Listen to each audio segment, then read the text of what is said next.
I can't believe I'm saying this, but Mazda is trying to make a comeback with another sports car rotary powered machine. Now, Mazda has been busy lately with the 3.3 liter single turbo inline six, and now at the Tokyo Auto Show they've released the Mazda iconic SP concept car. Now this thing is fairly different. It's probably the sportiest car that they've made in probably 15 to almost 20 years. This thing utilizes electric motors. No, don't really know how many electric motors it used, but it uses electric motors and a twin turbo rotary engine, giving this thing 365 horsepower. It also utilizes carbon neutral fuels like hydrogens or whatever other fuel you can get your hands on. But from what they've said, this thing can definitely run off hydrogen. Now, I'm perfectly fine with the rotary coming back. It's all fine and dandy. Hooray for the rotary community.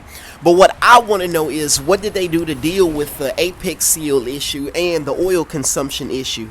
I done said it time and time again so far, and I keep on repeating myself. We are experiencing a second coming of the tuning age. Oh, and another thing. Every time y'all hear somebody's coming out with an inline six, stop saying they trying to be like BMW. Please stop it. BMW did it first. Listen, Ford had an inline six, Buick had an inline six, Cadillac had an inline six. Bro, everybody's had an inline six. BMW does not have the best inline six. Now, if I was Mazda, I'd go through with the Mazda RX-9 concept like this one right here from like 2019. Boy, when the pictures of this thing surfaced 2019, little renders or whatever, bro, like, everybody fell in love with this thing instantly. But instead of a rotary engine, I would not even dare. Not the rotary hybrid. No, I wouldn't do that.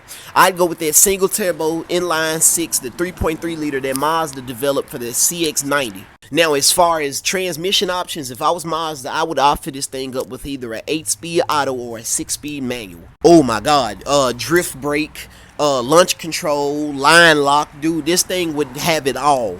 Oh man, and then if they decide to do this but add electric motors, give the electric motors like 100-mile range or something like that.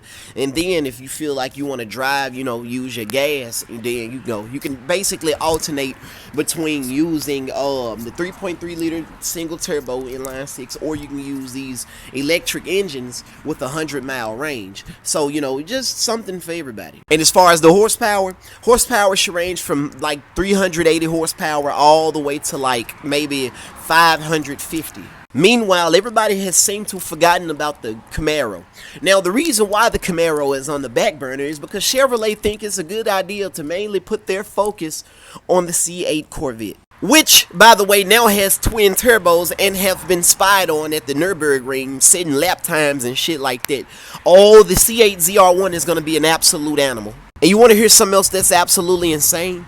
The codename Zora model that's supposed to be in development after this, or somewhere in a lab somewhere, that thing's supposed to make 1,000 horsepower and have all-wheel drive, and it's basically a ZR1 with a hybrid electric engine.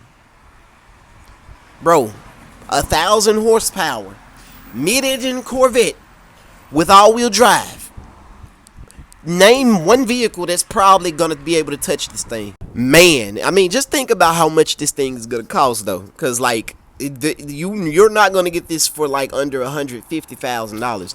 This is easily gonna be close to about a $250,000 to $280,000 vehicle. The aero and body kit and everything on this ZR1 says it all.